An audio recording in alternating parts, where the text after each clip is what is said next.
Assalamualaikum warahmatullahi wabarakatuh.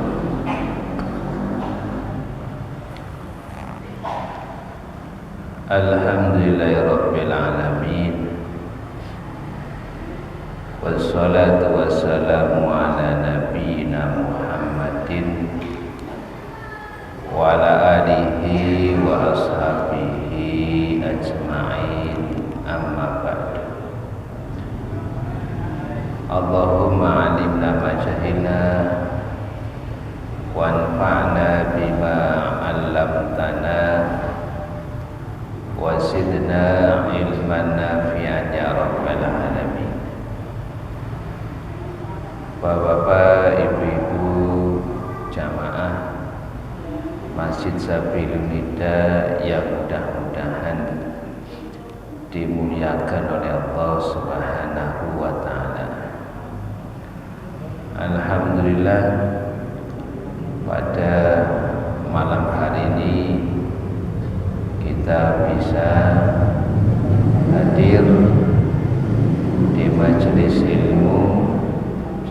Mudah-mudahan kita mendapatkan barokah ilmu yang bermanfaat, dan mudah-mudahan kita mendapatkan keistiqomahan dari Allah Subhanahu wa ta'ala.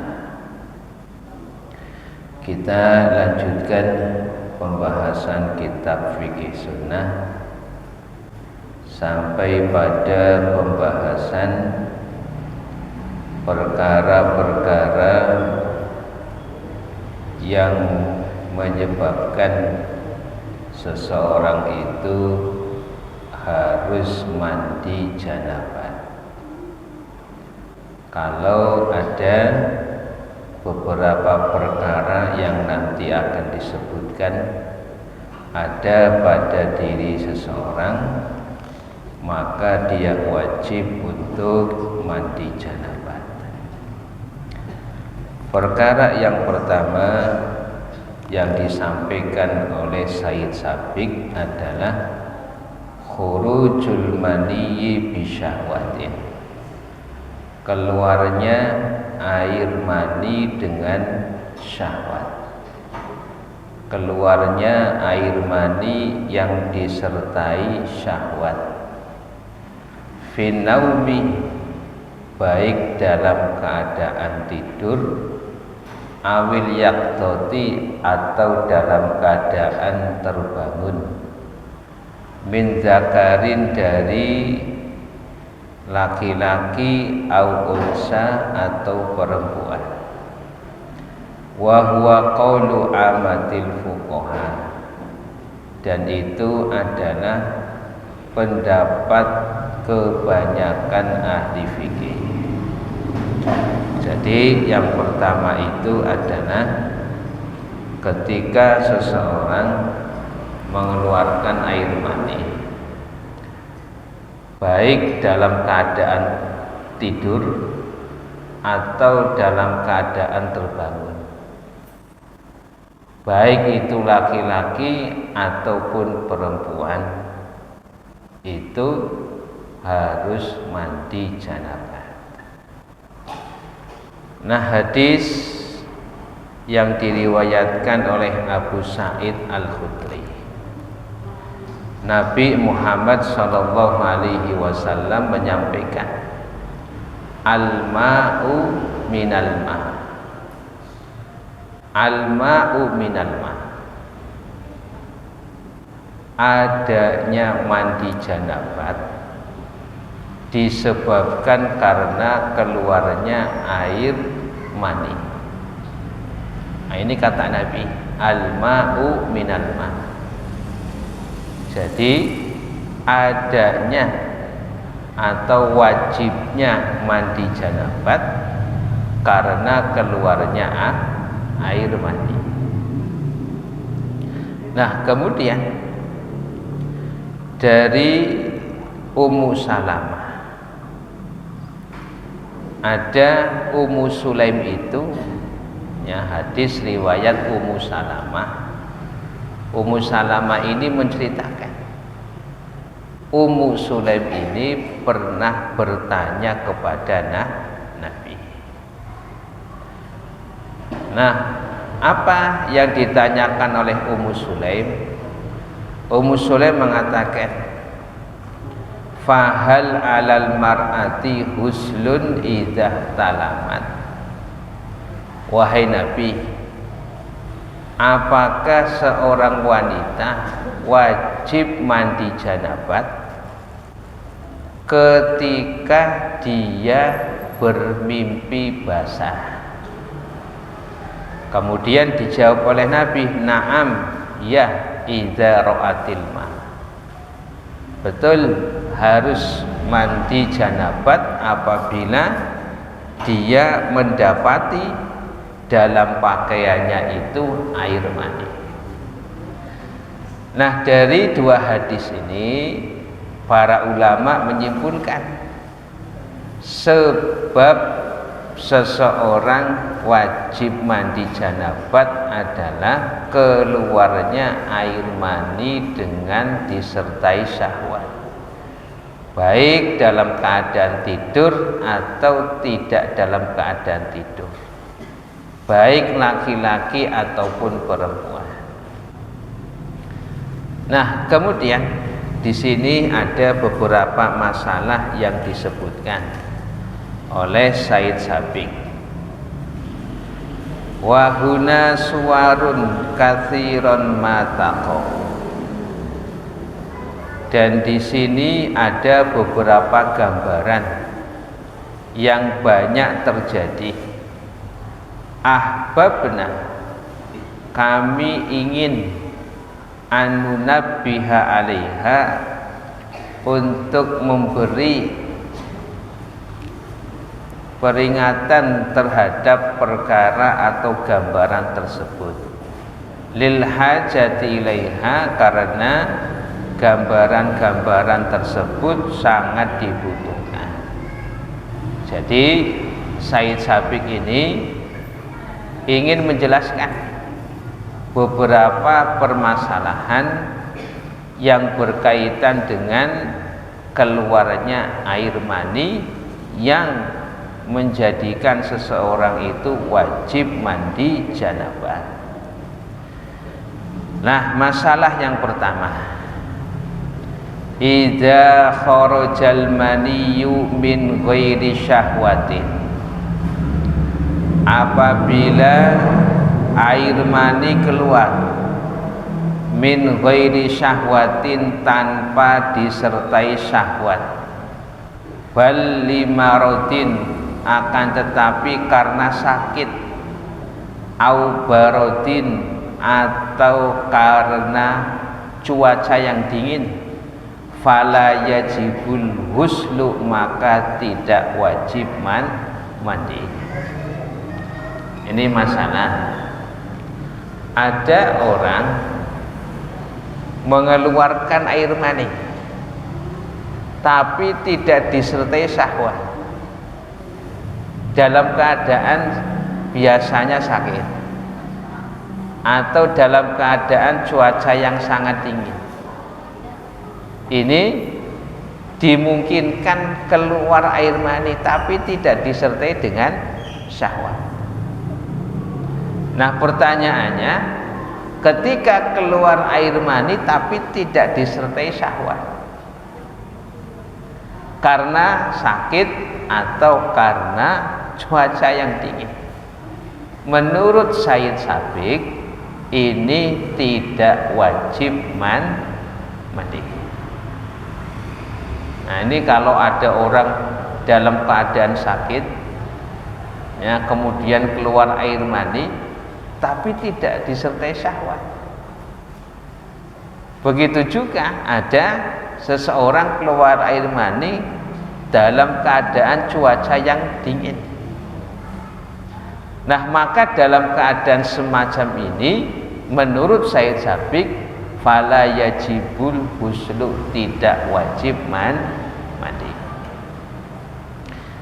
Nah, fa fi hadisi Aliin, dan di dalam hadis yang diriwayatkan oleh Ali radhiyallahu anhu, anna Rasulullah sallallahu alaihi wasallam qala, bahwasanya Rasulullah sallallahu alaihi wasallam berkata lahu kepada sahabat Ali, idza fadhtal ma'a faktasil, apabila engkau mengeluarkan air mani dengan syahwat, faktasil, maka mandilah. Rawahu Abu Dawud, hadis diriwayatkan oleh Abu Dawud. Maka mafhum mukhalafahnya, kalau keluarnya air mani bukan karena syahwat atau tidak disertai syahwat, maka tidak wajib mandi janabah. Demikian. Karena Nabi mengatakan idza fadhtal ma, apabila engkau mengeluarkan air mani dengan syahwat atau disertai dengan syahwat, faktasil, maka mandilah. Nah, sekarang pertanyaannya, ada orang keluar air mani tapi tidak disertai dengan syahwat karena sakit atau cuaca dingin, maka tidak wajib mandi janabah. Nah, ini ada sebuah asar dari Ibnu Abbas. Ini ada cerita panjang, ya, saya simpulkan saja. Asar ini ya disebutkan oleh Imam Mujahid, ya, dan di sini disebutkan oleh Tirmidzi, ya, Imam Tirmidzi menyebutkan. Ceritanya demikian. Ibnu Abbas itu adalah sahabat Nabi Muhammad sallallahu alaihi wasallam yang diberi umur panjang dan menjumpai masa tabi'in. Nah, maka Imam Mujahid itu menceritakan suatu ketika murid-murid Ibnu Abbas seperti Imam Tawus dan juga Sa'id bin Jubair dan Ikrimah, ini murid-muridnya beliau. Ada Imam Tawus, ada Sa'id bin Jubair, ada Ikrimah, ini muridnya Ibnu Abbas. Nah, suatu ketika di dalam masjid, Ibnu Abbas itu sedang melaksanakan sholat sunnah, sedangkan murid-muridnya seperti Tawus, Ikrimah, Sa'id bin Jubair ini sedang duduk. Tiba-tiba ada seorang laki-laki datang. Nah, ketika laki-laki ini mendatangi masjid tersebut, laki-laki ini mengatakan, hal min muftin, ada ndak di antara kalian yang bisa memberikan fatwa? Saya punya masalah yang ingin saya tanyakan. Akhirnya murid beliau, ya, murid beliau itu, ya, tiga-tiganya ini mengatakan, apa masalah yang kamu ingin tanyakan? Kemudian laki-laki ini mengatakan, saya setiap kali buang air kecil, maka yang keluar bukan air kencingnya saja, tapi keluar juga air mani. Ini kasus, ya, kasus. Saya ketika buang air kecil, ya, bukan air kencingnya aja yang keluar, tapi air mani yang keluar. Nah, kemudian muridnya ini, Pak, Bu, ini memberikan fatwa tanpa izin dari sahabat Ibnu Abbas. Apa jawab daripada murid-muridnya Ibnu Abbas? Mereka mengatakan, kalau demikian wajib bagi kamu ketika keluar ya harus mandi janabah. Repot enggak, Pak? Setiap kencing Itu yang keluar itu bukan air kencing saja, disertai dengan air mani. Mendapatkan fatwa dari muridnya Ibnu Abbas, katanya harus mandi. Repot, Pak. Ya, karena apa? Setiap kali kencing keluar air maninya. Setiap kencing keluar air maninya. Nah, kemudian sahabat Ibnu Abbas ini mendengarkan apa yang dijawab oleh muridnya. Akhirnya apa? Ibnu Abbas itu apa? Mempercepat sholatnya. Ketika selesai sholat, Ibnu Abbas mengatakan, tolong panggilkan laki-laki itu tadi. Kemudian sahabat Ibnu Abbas mengatakan, wahai murid-muridku, kalian ini ketika memberikan fatwa ini, ada ndak dalil dari Al-Quran? Kemudian muridnya mengatakan tidak. Ada enggak bersumber dari hadis? Tidak. Nah, kemudian ada enggak sumber dari sahabat Nabi? Oh, tidak ada. Kami hanya menjawab sesuai dengan pendapat kami. Nah, jadi muridnya ini apa? Ya, berfatwa tanpa izin daripada gurunya. Nah, akhirnya laki-laki itu datang kembali. Kemudian ketika datang kembali, kemudian Ibnu Abbas bertanya, apakah betul setiap kali kamu itu kencing, kemudian disertai keluarnya air mani? Kemudian laki-laki ini menjawab, betul. Apa yang harus saya lakukan? Maka dijawab oleh Ibnu Abbas, apa jawaban beliau? Ya, la, tidak usah mandi.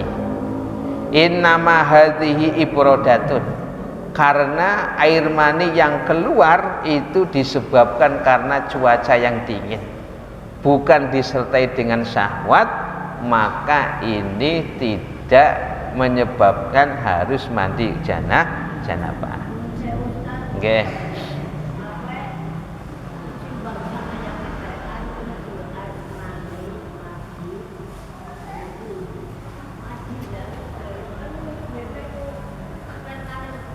Nggih.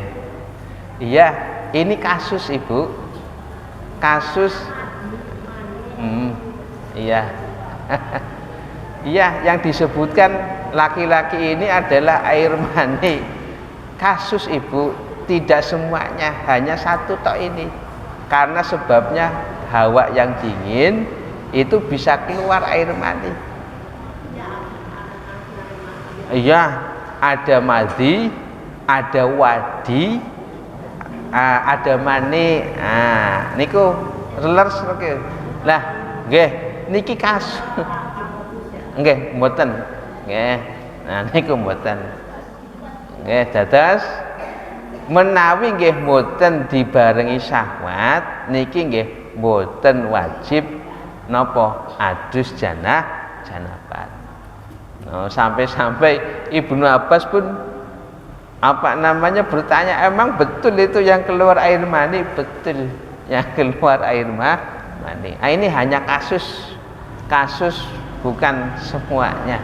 Jadi dari asar ini diambil kesimpulan, kalau air mani tidak disertai dengan syahwat, maka tidak wajib mandi janabat. Ini menurut Sayyid Sabiq. Nah, permasalahan yang kedua, idzah talama walam yajid maniyan fala husla alaihi. Ini kasus masalah idzah talama, apabila seseorang itu bermimpi. Nah, wis ngimpi sing enak, ya mimpi basah. Walam yajid maniyan, ketika dia terbangun tidak menjumpai mani, fala husna alaihi, maka tidak wajib mandi. Niki kasus wonten tiyang niku nggih mimpi basah. Nalikane nggih mimpi basah, terus nggih piyambake niku nggih tangi. Nah, bar tangi niku mboten ningali air mani. Maka kasus niki nggih mboten wajib mandi.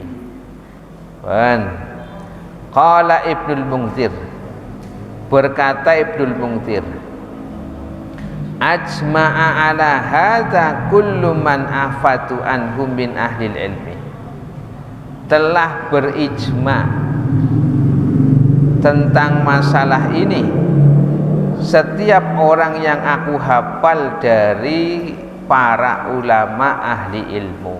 Artinya Ibnul Munzir mengatakan ijma ulama, kalau memang ada orang mimpi basah tetapi ketika bangun tidak menjumpai air mani, maka tidak wajib mandi.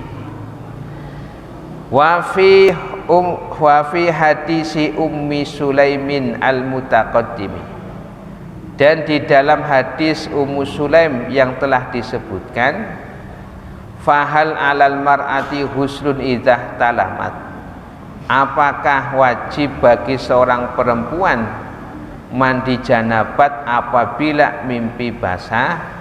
Qala na'am, betul, idza ra'atil ma, ketika melihat air. Ma yadullu ala annaha idza lam tarahu, ini ada sesuatu yang menunjukkan bahwasanya seorang perempuan kalau bermimpi kemudian tidak mendapati air mani, fala husna alaihi, maka tidak wajib mandi janabah. Nah, jadi kalau bermimpi ketika bangun tidak melihat air mani, maka ini tidak wajib mandi janabah. Lakin idza kharaja ba'dal istiqad, akan tetapi ketika keluar setelah bangun tidur, wajib alihal huslu, maka wajib mandi. Nah, ngimpi bar ngimpi tangi, ya, ngimpi enak tangi, bar tangi metu. Nah, berarti metune kowe apa? Kudu wayah turu, ya kowe mau wajib adus. Nah, jadi kesimpulannya, ketika seseorang bermimpi basah kemudian tidak mendapati air mani ketika bangun, fala husnalih, maka tidak wajib mandi. Nah, ini kesimpulan. Nah, biasanya ta sing enom sing tuaya kaya ora. Ya, biasanya sing ngisi enom. Masalah yang ketiga sekarang, idzan tabaha minan naumi, ketika terbangun dari tidur, fawajada balalan, kemudian mendapati ada sesuatu yang basah dalam pakaian atau celana dalamnya, walam yadhkur ihtilaman, dan dia tidak mengingat, tidak ingat dia itu mimpi. Fa in tayaqana annahu maniyun, jika dia itu yakin bahwasanya itu adalah air mani, fa alaihil huslu, maka wajib mandi janabat. Li'anna dhahira, karena sesuatu yang dohir, annahu rujahu, bahwasanya keluar air mani tersebut, karena lihtilamin, karena mimpi, nasyahu, yang dia lupa. Jadi kasusnya seperti ini Bapak Ibu, ada orang bangun tidur, ketika bangun tidur mendapati, maaf, celana dalamnya itu basah, tapi dia itu tidak ingat semalam itu mimpi apa enggak. Maka kalau memang dia yakin itu adalah air mani, maaf dengan bentuknya ataupun baunya, kalau dia yakin ya wajib mandi janabah. Fa in syakka, apabila dia ragu-ragu, walam ya'lam, dan dia itu tidak tahu apakah itu air mani atau bukan, hal huwa maniyun, atau dia itu mani, au ghairuhu, atau yang lainnya, fa alaihil husnu ihtiyatan, maka tetap wajib mandi janabat sebagai bentuk kehati-hatian. Yen mang-mangnya adus bae ora apa-apa, sebagai bentuk ihtiyat atau kehati-hatian. Jadi kesimpulannya, kalau memang ada orang bangun tidur melihat celananya basah tapi dia tidak ingat ataukah dia mimpi atau tidak, tapi kalau memang dia yakin, ya sudah harus mandi janabat.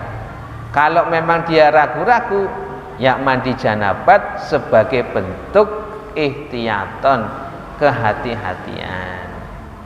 Nah, ibu-ibu, bapak-bapak yang mudah-mudahan dimuliakan oleh Allah Subhanahu wa taala, itu saja yang bisa saya sampaikan. Mudah-mudahan sedikit ini bermanfaat. Ya, saya akhiri, subhanakallahumma wa bihamdika asyhadu alla ilaha illa anta astaghfiruka wa atubu ilaik. Assalamualaikum warahmatullahi wabarakatuh.